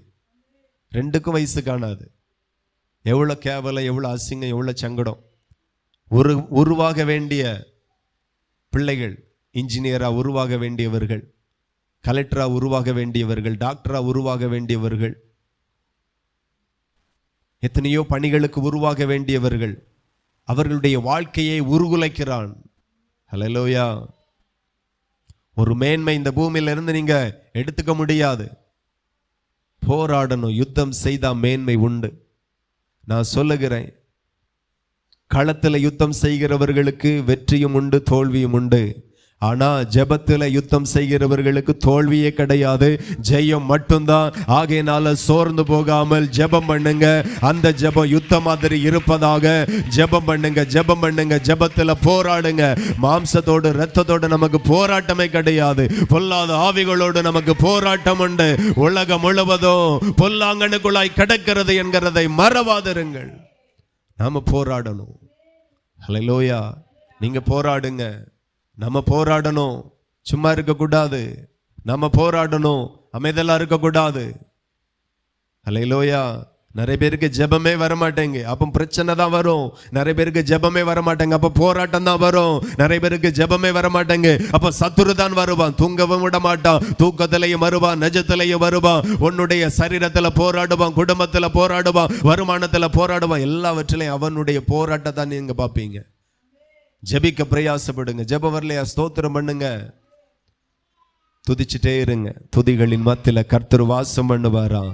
என் ஜெபத்தை தடை பண்ண முடியும், ஆனா என் தேவன் துதியில வாசம் பண்ணுகிறத அவனால ஒண்ணும் செய்ய முடியாது. அவர் இறங்கி வருவாரானா என்னை ஜெபிக்க வைப்பா, என்னை துதிக்க வைப்பா, என்னை பாட வைப்பா, என்னை ஆராதிக்க வைப்பார். ஹல்லேலூயா. ஜெப வராட்டா துதிங்க, ஜெப வராட்டா துதித்து ஆராதனை பண்ணுங்க. ஏதோ ஒண்ணு செய்யுங்க, பக்தி விருத்திக்காக செய்யுங்க, ஜெயிக்கும்படியாய் செய்யுங்க. யுத்தத்தில் சில நேரம் ஓட வேண்டியது இருக்கும், சில நேரம் துரத்த வேண்டியது இருக்கும், சில நேரம் குதிக்க வேண்டியதா இருக்கும், சில நேரம் தாண்ட வேண்டியதா இருக்கும், சில நேரம் கம்பு எடுக்க வேண்டியதா இருக்கும், கத்தி எடுக்க வேண்டியதா இருக்கும். ஆமே, ரதத்தில் ஏற வேண்டியதா இருக்கும், குதிரையில ஏற வேண்டியதா இருக்கும். ஏதோ ஒண்ணு செய்து யுத்தத்தில் ஜெயத்தை பெறும்படி ஒரு யுத்த வீரன் போராடுகிறது போல ஜெபத்தில் ஒண்ணு துதியுங்க, ஒண்ணு ஜபியுங்க, இல்லைன்னா பாடுங்க, இல்லைன்னா ஆராதனை பண்ணுங்க, இல்லைன்னா அந்நிய பாஷை பேசுங்க. ஏதோ ஒன்றை செய்து கொண்டு இருங்க. யுத்தம் தோல்விக்கு நேரா இல்ல, ஜெயத்திற்கு நேரா இருக்கிறது. நீங்க ஜெயிப்பீர்கள். முழங்கால் யுத்தம் பண்ணின ஒருவரும் தோத்தது இல்ல. ஊழியத்துல நீ ஜெயிப்பாய் என்று மறுபடியும் கர்த்தர் சொல்லுகிறார். குடும்ப வாழ்வில் நீ ஜெயிப்பாய் என்று கர்த்தர் மறுபடியும் சொல்லுகிறார். படிப்புல வியாபாரத்துல நீ ஜெயிப்பாய் என்று கர்த்தர் மறுபடியும் சொல்லுகிறார். ஓ, யுத்தம் தோக்காது. ஆமென். இயேசுவின் நாமத்தினால நீ செய்கிற யுத்தம் தோக்காது, தோக்காது, தோக்காது. அது ஜெயமாயிருக்கும், அது மகிமையாயிருக்கும். ஆவியானவருடைய துணையோடு செய்கிற உன் ஜெபத்துல வெற்றி இருக்கும். நீ வெற்றி பெறுவாய். ஹல்லேலூயா. யுத்தம் பண்ணாம மேன்மை வராது. யுத்தம், சில யுத்தம் எல்லாம் வருஷ கணக்கா நடக்கு. ஹல்லேலூயா. உக்ரைன்ல போர் ஆரம்பிச்சு ரொம்ப நாள் ஆச்சு. ஒரு வருஷம் கூட முடிஞ்சிட்டு நினைக்கிறேன். இஸ்ரேல்ல போர் ஆரம்பிச்சு கிட்டத்தட்ட 10 மாசம் கிட்ட ஆயிடுச்சுன்னு நினைக்கிறேன். மாச கணக்கா நடக்கு, வருஷ கணக்கா நடக்கு. இப்பவும் நமக்கும் பார்டர்ல பிரச்சனை தான். வருஷ கணக்கா போஞ்சிட்டே இருக்கு. சில யுத்தம் வருஷ கணக்கா நடக்கட்டும். நல்லது. முழங்கால் யுத்தம் நல்லது. முழங்கால் யுத்தம் நல்லது. சோர்ந்தே போகாதுங்க. என் ஜெபத்திற்கு பதில் வரல, என் விண்ணப்பங்களுக்கு பதில் வரல, என் உபவாசத்திற்கு பதில் வரல, அது எப்படி வராமல் போகும்? வரும். 1 மாசத்துல வருமா, 2 மாசத்துல வருமா தெரியாது, ஆனா வரும். இங்க வெற்றி தோல்வி கிடையாது, வெற்றி மட்டும்தான். ஆகையினால சோர்ந்து போகாம முழங்கால் யுத்தம் பண்ணுங்க. இப்போ 10 மாசமா, 1 வருஷமா, 2 வருஷமா யுத்தம் பண்ணி கொண்டு இருக்கிறவர்களுக்கு தெரியாது யார் ஜெயிப்பா யார் தோப்பான்னு தெரியாது. நம்பிக்கை இல்லாமலே இவ்வளவு உயிர் சேதங்கள், இவ்வளவு பொருள் சேதங்கள், இவ்வளவு காரியங்கள் நடக்கிறது என்று சொன்னா ஒரு நிச்சயம் இல்லாத ஒரு யுத்தத்தை 2 பேரும் செய்து கொண்டிருக்கிறார்கள். நமக்கு ஒரு நிச்சயம் இருக்கிறது. இயேசு கிறிஸ்து சிலுவையிலே ஜெயித்தா, நானும் முழங்காலிலே ஜெயிப்பேன். நான் ஆராதிக்கிறவர் ஜெயம் எடுத்தவர், நானும் ஜெயிப்பேன். ஹல்லேலூயா. நான் உலகத்தை ஜெயித்தேன் என்று இயேசு சொல்லுகிறார். அவர் ஜெயித்திருக்கிறார், நீனும் ஜெயிப்பாய். வெற்றி யாருக்கு தோல்வி யாருக்கு நீ தெரியாமலே அடிச்சுக்கிட்டு இருக்கிறாங்க மாத கணக்காக. எத்தனையோ பேர் மரிச்சாச்சு, எத்தனையோ பொருட்கள் போயிற்று, எத்தனையோ வாகனங்கள் போயிற்று, எத்தனையோ ஹெலிகாப்டர் போயிற்று, இராணுவ தளவாடங்கள் சேதமாயிற்று. ஆனாலும் போராடி கொண்டே இருக்கிறாங்க. நீயா நானா, வெற்றியா தோல்வியா? நமக்கு அப்படியெல்லாம் கிடையாது. என்னைக்கு முழங்கால் போட்டீங்களோ அன்னைக்கே வெற்றி ஆரம்பிச்சு விட்டது. ஹல்லேலூயா. ஜெபம் நிறைய நேரம் இருந்து பண்ணுங்க, டைம் எடுத்து பண்ணுங்க. எதுக்கு சோர்ந்து போனாலும் ஜெபம் பண்ணக்கு சோர்ந்து போகாதுங்க. எந்த வேலையை நாளைக்கு பாப்பண்ணி வச்சாலும் ஜெபத்தை நாளைக்கு பாப்பண்ணு நினைக்காதுங்க. ஹல்லேலூயா. ஆமா, எந்த வேலையை நாளைக்கு பாப்பண்ணி வைங்க, ஆனா ஜெபம் மாட்டோம். காலையில் பண்ணுகிற ஜெபம் மதியானம் போல பார்ப்போம், மதியானம் பண்ணுகிற ஜெபம் சாயங்காலம் போல பார்ப்போம். துணி துவைக்கிற வேலை நாளைக்கு நீ வைக்கட்டுங்க, பாத்திரம் கழுவுற வேலை நாளைக்கு பார்ப்போம்னு நினைங்க. ஆனால் ஜெபம் பண்ணுகிற அந்த வேலை நாளைக்கு பார்ப்போம்னா அது நாளை மறுநாள் போயிடும், நாளை மறுநாள்னா அடுத்த வாரம் நீ போயிடும், அடுத்த வாரம்னா அடுத்த மாதம் நீ போயிடும். ஜெபத்துக்கு மாத்திரம் ஒரு இடைவேளை இருக்கவே கூடாது. முதல்ல ஜெபம், அதுக்கு பிறகு வேலை. அதை தான் மரியாள் செய்தாள். அவளைதான் கர்த்தர் பாராட்டினார். எத்தனை பேருக்கு புரியுது? வேலைகள் நிறைய இருக்கும், சாகிறது வரைக்கும் வேலை தான். ஆனா எல்லா வேலையில விட ஒரு வேலை ரொம்ப முக்கியமானது, ரொம்ப பிரதானமானது, ரொம்ப அவசியமானது. அது என்ன அப்படின்னா அந்த வேலை தான் ஜெபம். ஜெபிக்கணும். யுத்தம் பண்ணினா தான் ஜெயம், யுத்தம் பண்ணினா தான் சுதந்திரிக்க முடியும். இந்த இடத்துல நீங்க வாசிக்கும் போது மேத்தேக் அம்மாவை யுத்தம் செய்து பிடித்து கொண்டான். ஹல்லேலூயா. ஒரு பட்டணத்தை பிடித்து கொண்டான். யுத்தம் செய்து ஒரு பட்டணத்தை சுதந்திரித்து கொண்டான். அது வரைக்கும் யுத்தம் செய்யாதது வரைக்கும், யுத்தத்திற்கு போகாதது வரைக்கும் அந்த பட்டணம் மேத்தேக் அம்மா சத்துருவினுடைய கரத்தில் இருந்தது. இவர்கள் அந்த எல்கைக்கு போக முடியாது, இவர்கள் அந்த எல்கையில போய் சுதந்திரிக்க முடியாது. சத்துருவின் வசம் இருந்துச்சு. ஆனா எப்போ யுத்தத்துக்கு போனானோ தாவீதோடும் அவனோடு இருந்தவர்களும் எப்பொழுது யுத்தத்திற்கு போனார்களோ, யுத்தம் செய்தார்களோ, வெறித்தனமாய் ஜெயிக்க வேண்டும் என்று சொல்லி வெறித்தனமாய் செய்தார்களோ, அப்போவே சத்துருக்கள் தோத்து போனார்கள், சத்துருக்கள் துரத்தப்பட்டார்கள். சத்துருவினுடைய வசத்தில் இருந்த இந்த பட்டணம் இவர்கள் வசமா ஆயிற்று. எப்பொழுது நீங்க முழங்கால் யுத்தம் செய்வீர்களோ அப்பொழுதே சத்துரு உங்க ஆசீர்வாதங்களை வஞ்சித்து வைத்த அவனுடைய எல்லா ஐஸ்வர்யங்களையும் நீங்க சுதந்திரித்துக் கொள்ளுவீர்கள். எத்தனை பேருக்கு புரியுது? அது வரைக்கும் உங்களுடைய நன்மையும் உங்களுடைய ஆசீர்வாதமும் சத்துருவால திருடப்பட்டதா இருக்கும். கொள்ளையிடப்பட்டதாக இருக்கும், அவனுடைய ஆளுகைக்குள்ளாக இருக்கும். நீங்க போராடணும். யுத்தம் பண்ணினா ஜெயம், யுத்தம் பண்ணினா வெற்றி, யுத்தம் பண்ணினா மேன்மை, யுத்தம் பண்ணினா ஆசீர்வாதம், யுத்தம் பண்ணினா கனம். யுத்தம் ரொம்ப முக்கியம். ஹல்லேலூயா. யுத்தம் பண்ணினாதான் மற்றவர்களுக்கு பயம் வரும். ஒவ்வொரு யுத்தத்தையும் ஜெயிக்கணும். தாவீது போய் யுத்தத்தை செய்கிறான். இந்த வசனத்தில், இந்த அதிகாரத்திலே பார்த்தீங்கன்னா பல இடங்களிலே போய் அவன் யுத்தம் செய்கிறான். ஹல்லேலூயா. அப்ப அதுக்கு பிறகு பாருங்க, கீழே வாசித்தால் 2வது வசனம், 2 சாமுவேல் 8ஆம் அதிகாரம் 2வது வசனம். அவன் மோவியாபியரையும் முறியடித்து அவர்களை தரைமட்டும் பணிய பண்ணி அவர்கள் மேல் நூல் போட்டு 2 பங்கு மனுஷரை கொன்று போட்டு 1 பங்கை உயிரோடு வைத்தான். இவ்விதமாய் மோவியாபியர் தாவீதை சேவித்து அவனுக்கு கப்பம் கட்டுகிறவர்களாக போனார்கள். ஹல்லேலூயா. இந்த இடத்துல நீங்க பாத்தீங்கன்னா மறுபடியும் மோவாபியரை முறியடிக்க போனான். ஆமென். அநேக ஜாதிகள் சத்துருவை சுத்திலும், தாவீதை சுத்திலும் சத்துருக்கள் அநேக ஜாதியாக இருந்தார்கள். ஒவ்வொரு வேரும் ஒவ்வொன்றை பிடித்து கொண்டு அப்பப்போ யுத்தம், அப்பப்போ பிரச்சனை. தாவீது போனான், மோவாபியரை முறியடித்தான். ஹல்லேலூயா. அவனை கீழ்ப்படுத்தினான். அந்த ஜாதி பிசாசை தனக்கு கப்பங்கட்டுமடி வைத்தான். இத்தனை பேருக்கு புரியுது? ஹல்லேலூயா. ஆமா, கீழ்ப்படுத்தினான். அன்னைக்கு கத்தியோடும் ஈட்டியோடும் பண்ணுகிற யுத்தம் இன்னைக்கு நீங்க முழங்காலில் பண்ண வேண்டும். ஹல்லேலூயா. நீங்க முழங்காலில் பண்ணுகிற யுத்தம் தாவீது செய்த யுத்தத்தை விட அதிக கனத்தை உங்களுக்கு கொண்டு வரும். இன்றைக்கு ஆண்டவர் யாரை தேடிக்கொண்டிருக்கிறார்? ஜெபிக்கிறவர்களை தேடிக்கொண்டிருக்கிறார். ஹல்லேலூயா. ஆமா. திறப்பில் நிற்கவும் சுவரை அடைக்கவும் ஒருவனை தேடினேன், ஒருவனை அவர் காணல. ஹல்லேலூயா. அழிந்து போகிறவர்களுக்காய் பெருமூச்சு விடுகிறவர்களுடைய நெத்தியில் அடையாளம் போடணுமா? உன் ஜெபம் எப்படி பெருமூச்சோடு இருக்கிறதா?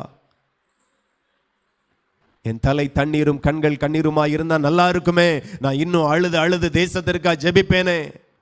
ஹல்லேலூயா. இன்னைக்கும் நிறைய ஊழியங்கள்ல பார்க்கிறோம், கேள்விப்படுகிறோம். 24 மணி நேரமும் ஜெபம் சபையில நடக்கிறது. வீடுகளில் நமக்கு 1/2 மணி நேரம் ஜெபம் பண்ணனால அப்பா பெரிய விஷயமா தெரியுது. ஜெபம் இல்லைன்னா ஜெயம் இல்லை, ஜெபம் இல்லைன்னா வெற்றி இல்லை, ஜெபம் இல்லைன்னா சுதந்திரிக்க முடியாது. தேவனுடைய பிள்ளைகள் புரிந்து கொள்ளுங்க, ஜெபத்தில் அவ்வளவு மேன்மை இருக்கிறது. பல தலைமுறைக்கு முன்பதாக உன்னை வஞ்சித்து போட்ட உன்னிடத்திலிருந்து எடுத்துக்கொண்ட அநேக சமாதானங்களும் ஆசீர்வாதங்களும் மேன்மைகளும் இன்றைக்கும் சத்துருவின் வசம் இருக்கிறது. இன்னைக்கு நிறைய குடும்பங்கள் சொல்றாங்க, என்ன சொல்றாங்க தெரியுமா? என்னுடைய தாத்தா பாட்டி காலத்துல எங்க குடும்பம் தான் இந்த ஊர்ல ஆசீர்வதிக்கப்பட்ட நம்பர் 1 குடும்பம். இப்ப என்னாச்சு? இப்போ இருக்க கூட வீடு இல்லை. தாத்தா பாட்டி காலத்துல நல்லா இருந்தோம், காரணம் இன்னைக்கு நல்லா இல்லை. உன்கிட்ட இருந்த ஆசீர்வாதத்தை எடுத்துக்கொண்டான், இப்பொழுது சத்துருவின் வசம் இருக்கிறது. தாவீது போகிறான், மோவாபியரை முறியடித்தான். நான் சொல்லுகிறேன், நீ முறியடிக்கணும். உன் தகப்பன் காலம் நல்லா இருந்தது, ஓ நாட்கள் நல்லா இல்லை. ஏன்? ஆசீர்வாதத்தை எவனோ எடுத்துட்டான். தாத்தா பாட்டி காலம் நல்லா இருந்திருக்கு, நிறைய சொத்து இருந்திருக்கிறது. இன்னைக்கு இருக்கிற 2 சென்ட் இடத்தை விட்ட வேற இடம் இல்லை, இருக்கிற பரம்போக்கு இடத்தை விட்ட வேற இடம் இல்லை. ஒரு இலவச பட்டா கிடைச்சிடாதான்னு நாம் அழைக்கிறோம்.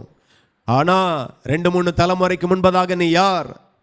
ராஜாக்களை போல வாழ்ந்தவர்கள், பண்ணையார்களை போல வாழ்ந்தவர்கள், ஐஸ்வர்யவான்களாய் வாழ்ந்தவர்கள்.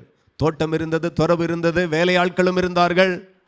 ஆகாரத்திற்கு பஞ்சம் இல்லை, சொத்துக்கு பஞ்சம் இல்லை, தண்ணீருக்கு பஞ்சம் இல்லை, வருமானத்திற்கு பஞ்சம் இல்லை. இன்னைக்கு நீயோ பஞ்சத்தில் அடிபட்ட பரதேசி மாதிரி நம்மளுடைய வாழ்க்கை மாறி போச்சு. ஏன்? எதற்காக? மோவாபியர் வந்து ஆளுகை செய்கிறான். நீ பண்ண வேண்டியது யுத்தம் பண்ணணும். முழங்காலில் நீ யுத்தம் பண்ணணும். எத்தனை பேர் செய்வீங்க? ஹல்லேலூயா. இந்த தாவீது போய் மோவாபியரை முறியடித்தான். முறியடித்து இவனுக்கு கப்பம் கட்டுற மாதிரி, வரி கொடுக்கிற மாதிரி செய்து விட்டான். ஹல்லேலூயா.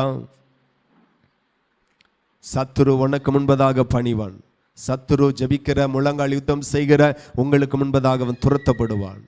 நம்புறீங்களா? ஹல்லேலூயா.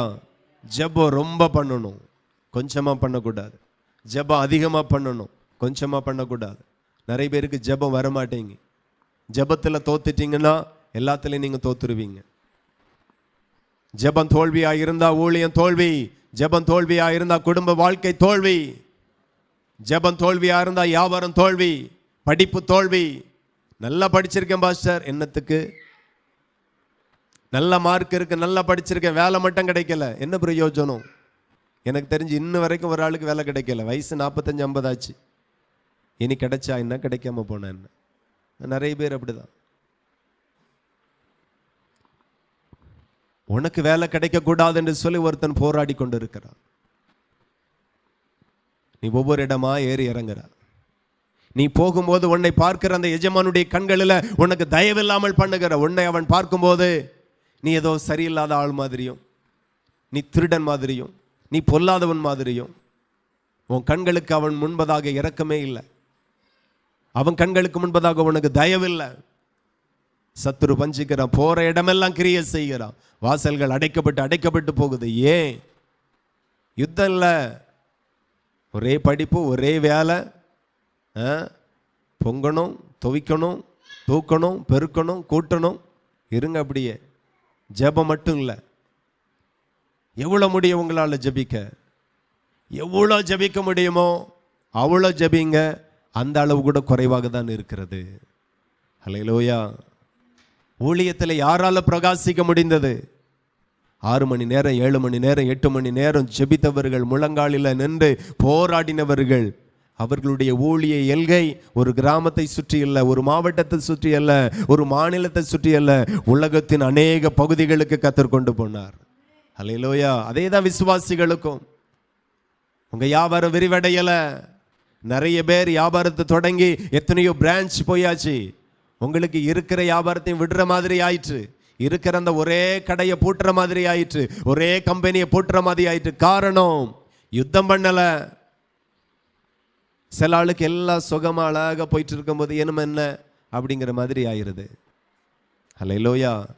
நிக்கிறவன் விழாதிருக்கும்படி எச்சரிக்கையா இருக்கணும். இனி என்னன்னு நினைச்சிடாதுங்க. எவனை விழுங்கலாம் என்று சொல்லி வகை தேடிக்கொண்டிருக்கிறான் என்கிறதை மறந்து விடாதிருங்க. போராடணும் நித்தமும் ஜெபத்தில், நித்தமும் குடும்பத்திற்காக, திறப்பில் நித்தமும் தேசத்திற்காக. இன்னைக்கு நல்ல அழகான கிளைமேட்டை உணர்கிறோம். நல்ல காத்தடிக்குது, தேவையான அளவுக்கு வெயில் இருக்கிறது, நல்ல சுகம் இருக்கிறது. 3 நாள் ஆகாது, மொத்த கிளைமேட்டையும் ஆண்டவர் மாற்றுவார். ஹல்லேலூயா. மொத்த கிளைமேட்டையும் மாற்றுவார். நாங்கள் ரொம்ப நாள் ஆசைப்பட்டோம், கேரளா வயநாடு போகணும் அப்படின்ட்டு. இப்போ நம்ம போவே கூடாதுன்னு நினச்சிட்டோம். இப்படியும் நடக்குமா? தேசம் கண்டிராத ஆபத்துகள் பல இடங்களில். மக்கள் எவ்வளோ சந்தோஷமா இருந்திருப்பாங்க. நிறைய பிள்ளைகள்லாம் எதிர்பார்க்குறாங்க, அந்த ஊராக பார்த்து ஒரு மாப்பிள்ளை வீடு கிடச்சுன்னா நல்லா இருக்குமே, கேரளாவில் போய் செட்டில் ஆகிடலாம், எவ்வளோ சுகமாக இருக்கும். நானும் விரும்புகிறேன், எனக்கு அப்படி நானும் விரும்புகிறேன், எனக்கு அங்கிட்டு ஒரு ஊழியம் கிடச்சுன்னா நல்லா இருக்குமே. ராதாபுரத்தில் அடிக்கிற வெயிலுக்கு எவ்வளோ சுகமாக இருக்கும். ஏதோ ஒன்று அந்த பக்கமாக விரும்புகிறோம். ஆனால் சூழ்நிலையை செகண்டில் மாற்றுறது கர்த்தர் தான். இன்னைக்கு நல்லா இருக்கும், நாளைக்கு என்னங்கிறது தெரியாது. நாங்கள் லண்டனில் இருக்கிறோம், நாங்கள் கனடாவில் இருக்கிறோம், நாங்கள் அயர்லாண்டில் இருக்கிறோம், நாங்கள் இங்கிலாண்டில் இருக்கிறோம். எந்த லேண்டில் இருந்தாலும் கர்த்தர் அங்கே இருக்கிறார். எந்த லேண்டில் இருந்தாலும் பிசாசும் அங்கே இருக்கிறான்.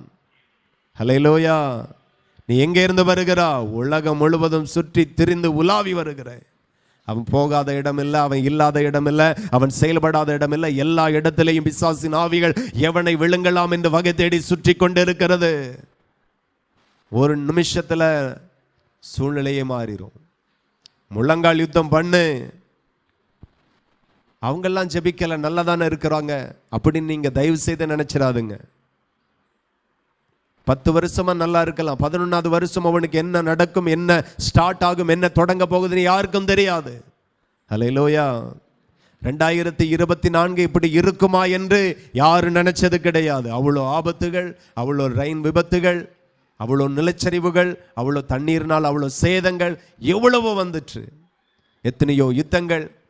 காசால இருந்தவர்கள் நினைச்சு பார்க்கல எங்க வீடுகள் தகர்க்கப்படும், எங்க உறவுகள் மடிந்து போவார்கள் என்று நினைத்து பார்க்கல. 2024 கொடூரமாய் இருந்தது. கர்த்தரோ இதுவரையிலும் உங்களை சுகமாய் வாழ வைத்திருக்கிறார். நல்லா போயிட்டு இருக்குன்னு சொல்லி தூங்காதுங்க, நல்லா போயிட்டு இருக்குன்னு ஜெபிக்காம இருக்காதுங்க. ஜெபம் முக்கியமானது, ஜெபம் முக்கியமானது. ஜெபிக்க வேண்டியது அவசியமானது, துதிக்க வேண்டியது அவசியமானது, முழங்கால் படையிட்டு ஜெபிக்க வேண்டியது அவசியமானது. ஜெபிங்க ஜெபிங்க ஜெபிங்க, அதிகமா ஜெபம் பண்ணுங்க. யுத்தம் நிறைய பண்ணின ஒரு மனுஷன் உண்டானால் அது தாவீது மட்டும்தான். அல்லேலூயா. அதிகமா யுத்தம் பண்ணினவன். ஆகையினாலதான் அவன் கர்த்தருக்காக ஒரு ஆலயத்தை கட்ட வேண்டும் என்று சொல்லும்போது, ஆண்டவரே உன் கையினால வேண்டாம்ப்பா அப்படின்ட்டார். அல்லேலூயா. ஆமா, எத்தனை யுத்தம், எத்தனை யுத்தம், கணக்கே கிடையாது. அவ்வளோ சத்துருக்கள் மேல யுத்தம் செய்து கீழ்ப்படுத்தி பட்டணங்களை பிடித்திருந்தான். ஆகையினாலதான் கர்த்தருக்கு அவன் ஆலயத்தை கட்ட வேண்டும் என்று சொல்லி எல்லா வசதிகளும் வாய்ப்புகளும் ஆசைகளும் சூழ்நிலைகளும் அனுகூலங்களும் இருந்த போதிலும் ஆண்டவர் சொன்னார், நீ எனக்கு கட்டாண்டா. அல்லேலூயா. ரொம்ப ரத்த சிந்தியாச்சு, நீ கட்டாண்டா. ஆனா உனக்கு பிறக்கிற உன் பிள்ளை மூலமாய் ஒரு ஆலயத்தை அவன் எனக்கு கட்டுவான். அல்லேலூயா. அப்போ உன் நாட்கள் என்ன நாட்கள்? நீ போராடுகிற நாள், நீ யுத்தம் பண்ணுகிற காலத்தில் இருக்கிறாய். அல்லேலூயா. நீ கட்டக்கூடியதை குறித்து யோசிக்காத. நீ எனக்கு ஆலயம் கட்டணும், எனக்கு வீடு கட்டணும் நீ நினைக்க வேண்டாம். உன் காலம் வேற, உன் பிள்ளையினுடைய காலம் வேற. நீ எந்த காலத்துல இருக்கிறா? நீ போராட வேண்டிய காலத்துல இருக்கிறா, நீ யுத்தம் பண்ணக்கூடிய காலத்துல இருக்கிறா. நீ எனக்கு ஆலயத்தை கட்டக்கூடிய காலத்துல இல்ல, அது வேற காலம் வரும். அன்னைக்கு உன் குமாரன் கட்டுவான். அல்லேலூயா. இன்னைக்கு எதையோ கட்டணும்னு நீங்க நினைக்கிறீங்க, தானாய் கட்டி எழுப்பப்படும். நீங்க செய்ய வேண்டியது முழங்கால் யுத்தம். ஜெயிக்க வேண்டும், யுத்தம் பண்ண வேண்டும், ஜெயிக்க வேண்டும். அல்லேலூயா.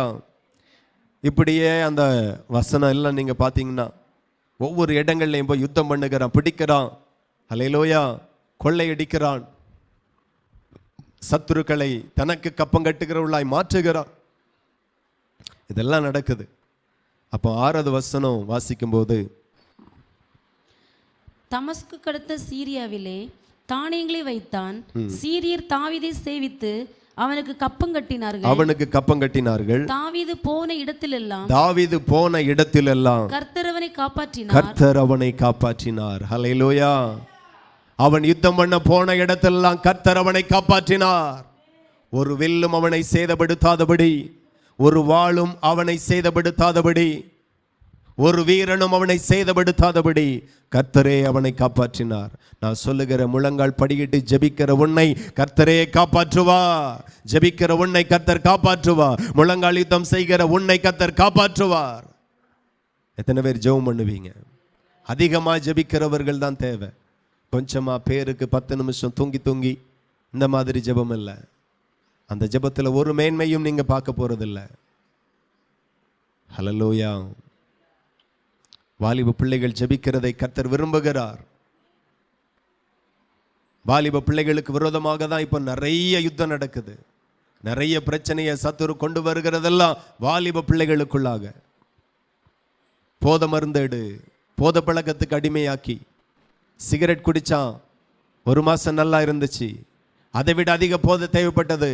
சாராயம் குடிச்சான், இப்போ அதை விட அதிக போதை தேவைப்படுகிறது. இப்போ போத மருந்து கலந்தன ஊசியை செலுத்துகிறான். ஹல்லேலூயா. இப்போ அதுவும் அவனுக்கு பத்தல, இன்னும் டோஸ் கூட்டுகிறான். இப்போ என்னாச்சு தெரியுமா? கோமா ஸ்டேஜில் ஆயிற்று. தமிழ்நாட்டில் ஒரு சில முக்கிய பிரமுகருடைய பிள்ளை கோமா ஸ்டேஜில் இருக்குது. முதலமைச்சருடைய உறவு தெளிவாக சொல்ல விரும்பல, கோமா ஸ்டேஜில் இருக்குதான். ஓவர் டோஸ், அவனுக்கு பத்தல, போராடுகிறான். நிறைய பேர் விடணும்னு விரும்புகிறானுங்க, பாவத்தை விட முடியல, துன்மார்க்க வாழ்க்கை விட முடியல. எப்படி விட முடியும்? உன் அறிவில் விட முடியாது, உன் பலத்தில் விட முடியாது. பலத்தினாலும் அல்ல, பராக்கிரமத்தினாலும் அல்ல, ஆவியினால தான் எல்லாம் ஆகும். ஆவியில யுத்தம் பண்ணு, ஆவியில ஜெபம் பண்ணு, ஆவியில நிரம்பு. அப்பந்தான் பொல்லாங்கனுடைய கிரியைகளை நீ ஜெயிக்க முடியும். உலகம் முழுவதும் பொல்லாங்கனுக்குள்ளாய் கிடக்குது. அல்லேலூயா. ஜெபம், ஜெபத்தை சாதாரணமா எண்ணாதிருங்க. ஜெபிக்காம போனா தோல்வி நிச்சயம். தாவீது யுத்தத்திற்கு போனான். கர்த்தர் போன இடத்துல எல்லாம் அவனை காப்பாற்றினார். நீ யுத்தம் பண்ணுவாயானால், நீ முழங்கால் யுத்தம் பண்ணுவாயானால், நீ போகிற இடமெல்லாம் கர்த்தர் உன்னை காப்பாற்றுவார். கர்த்தர் உன் தலையை உயர்த்துவார். ஜெபமே இல்லைன்னா போன இடமெல்லாம் கை கட்டி தான் நிக்கணும், தோல்விதான். தேவனுடைய பிள்ளைகள் புரிந்து கொள்ளுங்க. அடுத்தபடியாய் பார்த்தீங்கன்னா 13வது வசனம், அதே 2 சாமுவேல் 8ஆம் அதிகாரம் 13வது வசனம். சரி, நான் வாசிக்கிறேன். தாவீது உப்பு பள்ளத்தாக்கிலே 11,000 சீரியரை முறியடித்து திரும்பினதினால் கீர்த்தி பெற்றான். அல்லேலூயா. யுத்தம் செய்து வெற்றி பெறும்போது என்ன உண்டாயிற்று? கீர்த்தி பெற்றானா. எத்தனை பேருக்கு பிடிச்சிருக்கு?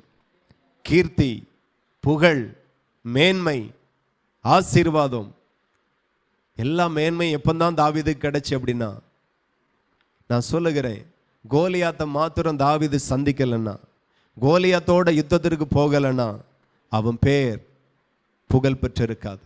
அன்னைக்கு ஆரம்பிச்ச அந்த யுத்தம் இளைஞனாய் இருக்கும்போது தாவீதை குறித்து வேதம் சொல்லுகிறது, சிவந்த மேனி. அல்லேலூயா. அப்படிதானே சொல்லப்பட்டிருக்கு. தாவீது சிவந்த மேனி, நல்ல அழகான கண்கள். யுத்தத்திற்கு போகக்கூடிய எந்த ஒரு உருவமும் அவனிடத்துல கிடையாது, வயசும் கிடையாது. ஆனா வயதிற்கு முந்தியே யுத்த களத்திற்கு போனான். அல்லேலூயா. நான் சொல்லுகிறேன், இது உனக்கு வயது, இது வாலிப நாட்கள். பிசாசு உன்னை வேற ஒரு யுத்தம் செய்யும்படி அழைக்கிறான். இன்னைக்கு எத்தனையோ வாலிபர்கள் வேற ஏதோ ஒரு யுத்தத்தை செய்கிறாங்க. அன்னைக்கு ஒரு பார்ட்டியில் வாலிபர்கள் அப்படியே குடிச்சிட்டு உள்ள போய் கஞ்சா அடிச்சிட்டு அருவாயை காட்டி அப்படியே பந்தா பண்ணிட்டு வெளியே வந்து ஒன்று சிலர்கிட்ட அருவாயை காட்டி மிரட்டிட்டு இப்போ போலீஸ் ஸ்டேஷனில் இருக்கிறாங்க, காவலில் இருக்கிறாங்க. வேற எதுக்கு நேரம் போகிறாங்க? வாழ்க்கை தொலைஞ்சிரும். ஒரு வாலிபன் காதலுக்கு இடையூறாக இருந்த தன்னுடைய காதலினுடைய தோழியை குத்தி கொண்டுட்டான். இப்போ சிறை, ஆயுள் தண்டனை கிடைச்சாலும் கிடைக்கும். சம்பந்தம் இல்லாத ஒரு மனுஷனை, ஒரு மனுஷியை கொலை செய்கிறான். நீ முழங்காலில யுத்தம் பண்ணாவிட்டால் உன் யுத்தத்தை வேற ஏதோ ஒரு காரியத்திற்கு நேராய் பிசாசு திருப்பி விடுவான். ஜெபம் தான் உன் வாழ்க்கையில ஜெயத்தை கொண்டு வரும். எத்தனை பேருக்கு புரியுது? ஜெபம் பண்ணுங்க, ஜெபம் பண்ணுங்க. இந்த இடத்துல தாவீதை குறித்து நாம் பார்க்கிறோம். தாவீது போன இடத்திலெல்லாம் கர்த்தர் அவனை காப்பாற்றினார். 13வது வசனத்தை பார்த்தால், அவன் சீரியரை முறியடித்து திரும்பினதினால் கீர்த்தி பெற்றான். ஒரு நாள் ஜெபம் பண்ணியாச்சு, கீர்த்தி வரல, விடுதலை வரல. மறுபடியும் பண்ணுங்க. தாவீதுக்கு உடனே வெற்றி வரல, உடனே ஜெயம் வரல, உடனே பெரிய ஆளாவேல, உடனே சிங்காசனம் கிடைக்கல. அவன் யுத்தம் பண்ணிக்கிட்டே இருந்தான். அல்லேலூயா. அவன் பண்ணிக்கிட்டே இருந்தான். வெற்றியா தோல்வியா வாழ்வா மரணமா ஒன்னும் யோசிக்கல. அவன் யுத்தம் பண்ணிட்டே இருந்தான். ஒரு நாள் வந்துச்சு, கீர்த்தி பெற்றான். அல்லேலூயா. கீர்த்தி பெற்றான். இந்த செய்தியினுடைய தொடர்ச்சியை வரக்கூடிய உபவாச ஜெபத்தில் தொடர்ந்து கேட்போம். அல்லேலூயா. இப்போ முழங்கள் படிக்கிட்டு ஜெபிக்கலாம். தேவன் நல்லவர். க்ளோரி, ஹல்லேலூயா. எல்லாரும் ஜெபம் பண்ணுவோம். தேவனுக்கு மகிமை உண்டாகட்டும். எல்லாரும் ஜெபம் பண்ணுங்க. ஆண்டவரிடத்தில் கேளுங்க, ஆண்டவரே நான் ஜெபிக்கணும், ஆண்டவரே நான் ஜெபிக்கணும் அப்பா, தெய்வமே நான் ஜெபிக்கணும். ஜபாவி ஊற்றப்படுவதாக. எல்லா வாலிப பிள்ளைகள்லாம் கேளுங்க, இளவயது உடையவர்கள் கேளுங்க, என் மேலே ஜபாவி ஊற்றப்படட்டும். பிசாசு உன் சுகத்தை திருடுகிறான், உன் ஆரோக்கியத்தை திருடுகிறான், உன் சமாதானத்தை திருடுகிறான், உன் வருமானத்தை வஞ்சிக்கிறான். அவன் எதுல போர் செய்கிறான்? கணவன் மனைவிக்குள்ளாய், பிள்ளைகளுக்குள்ளாய், மருமகளுக்குள்ளாய், மருமகனுக்குள்ளாய், கணவனுக்குள்ளாய், மனைவிக்குள்ளாய், பேர பிள்ளைகளுக்குள்ளாய், வேலை செய்கிற ஸ்தலத்துல, ஆமேன், ஊருக்குள்ளாய் இருந்து சில மனிதர்களை எழுப்பி போராடுகிறான். நீயோ போராட வேண்டியது, நமக்கோ மாம்சத்தோடு இரத்தத்தோடும் போராட்டம் நமக்கு கிடையாது. நாம போராட வேண்டியது பிசாசோடு. எல்லாரும் ஸ்தோத்திரம் பண்ணி எல்லாரும் துதிப்போம். ஆண்டவரே, நான் ஜெபிக்கணும், ஜெப பண்ணக்கூடிய கிருபை எனக்கு தாருங்க.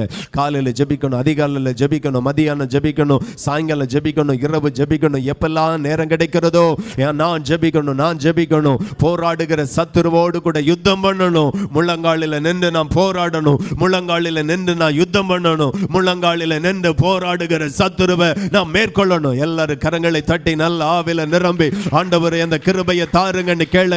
ஆன்லைன் பீப்பிள் எல்லாரும் ஒப்பு கொடுங்க. ஜெயித்தாதான் கீர்த்தி உண்டாகும், ஜெயித்தாதான் சத்துருவினுடைய இடங்களை சுதந்திரிக்க முடியும். உன்னிடத்தில் இருந்து திருடின, உன்னிடத்தில் இருந்து வஞ்சித்து போட்ட எல்லா நன்மைகளையும் நீ சுதந்திரித்து கொள்ள முடியும், நீ பெற்றுக்கொள்ள முடியும். ரபல கபடத ரபலபா. நல்ல ஸ்தோத்திரம் பண்ணி ஜெப ஆவியை தாருங்க. ஆண்டவரே ஊற்றுங்கப்பா, ஜெபிக்கிற கிருபைகளை கொடுங்க, ஜெப ஆவியினால நிரப்புங்க. உபவாசித்து ஜெபிக்கணும், போராடி ஜெபிக்கணும், இரா முழுவதும் ஜெபிக்கணும், முழுகிரவா ஜெபிக்கணும். ஹல்லேலூயா. யாக்கோபு ஜெபித்தது போல ரா முழுவதும் ஜெபிக்கணும். ஆசீர்வாதம் வருகிறது வரையிலும், விடுதலை வருகிறது வரையிலும், கர்த்தர் உங்களை ஆசீர்வதிக்கிறது வரையிலும் ஜெபிக்கணும். அப்படிப்பட்ட ஜெப கிருபையை தாருங்க. ஜெபதா விடுதலை, ஜெபதா வெற்றி, ஜெபதா மேன்மை. ஹல்லேலூயா. ஹோடா பாடா தூட ஹந்த ராபலா. ஹல்லேலூயா. எல்லார் மேலையும் ஜெபிக்கிற கிருபை இறங்கி வருவதாக. ஜெபத்தை தடை பண்ணுகிற பொல்லாத ஆவி சுட்டரிக்கப்படட்டும். ஜெபத்தை தடை பண்ணுகிற பொல்லாத கிரியைகள் எரிந்து போகட்டும் ஐயா. விடுதலை உண்டாகட்டும். ஊழியக்காரர்கள் அதிகமாக ஜெபிப்பார்களாக, விசுவாச பிள்ளைகள் அதிகமாக ஜெபிப்பார்களாக. கர்த்தருடைய கரங்களில் ஒப்பு கொடுக்கிறோம். ஆசீர்வதியும். தொடர்ந்து நாங்கள் ஜெபத்தில் உறுதியாய் தரித்திருக்க ஆண்டவர் எங்களுக்கு கிருபை அருளும். ஆசீர்வதிங்க. இயேசுவின் நாமத்தில் ஜெபிக்கிறோம். ஜெபங்களும் நல்ல பிதாவே, ஆமென். நாத்துமாவே கர்த்தரை ஸ்தோத்திரி, என் முழு உள்ளமே பரிசுத்த நாமத்தை ஸ்தோத்திரி. நாத்துமாவே கர்த்தரை ஸ்தோத்திரி. கர்த்தர் செய்த சகல உபகாரங்களை மறவாதே. ஆமென். ஹல்லேலூயா.